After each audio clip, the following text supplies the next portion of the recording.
जरा हजरत गेट बंद कर दीजिए पहले, इधर से आ जाइए आप। लॉक करो जी, पहले कर दिया। लॉक हो जाएगी अब सही है। नहीं वो गेट खुला शीशा यार, ये खोल। वाला लॉक कर दो। शीशा खोल दो, शीशा सीधा खोल दो, शीशा। शीशा खोल दो आगे से। अरे दरवाजा मत खोलो, खोल दो। सीधा खोलो।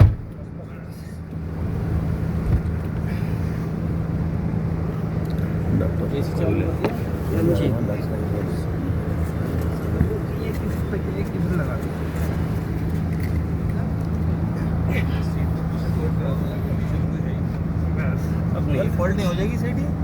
नहीं अब सही, सही अब सही है। सही है। बस यहाँ पैरों पे बैठेगा एक। इससे कह रहे झटका नहीं लगा, आराम से चला है। जी जी गाड़ी अच्छी है।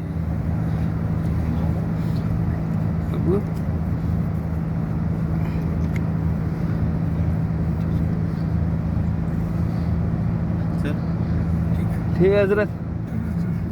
बैठ जाइए आराम से। सुहेल इधर आ जाना। सुहेल मैं इधर आ रहा हूँ, बाहर आ रहा हूँ। इस पे उधर बैठ, पूरा खड़ा हो जाइए 1 मिनट वहाँ। नहीं उधर बैठ बीच में। गाड़ी से आगे बढ़ा लो थोड़ी सी गाड़ी, गेट बंद करो। पहले गेट बंद। आगे बढ़ा लो जो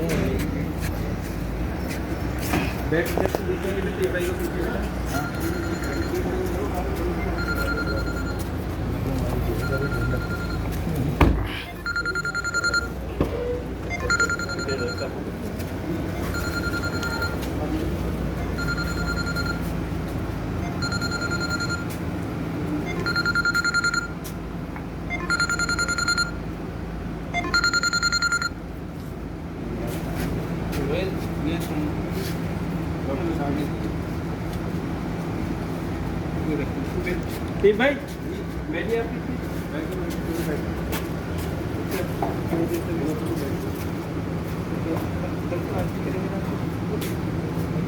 ठीक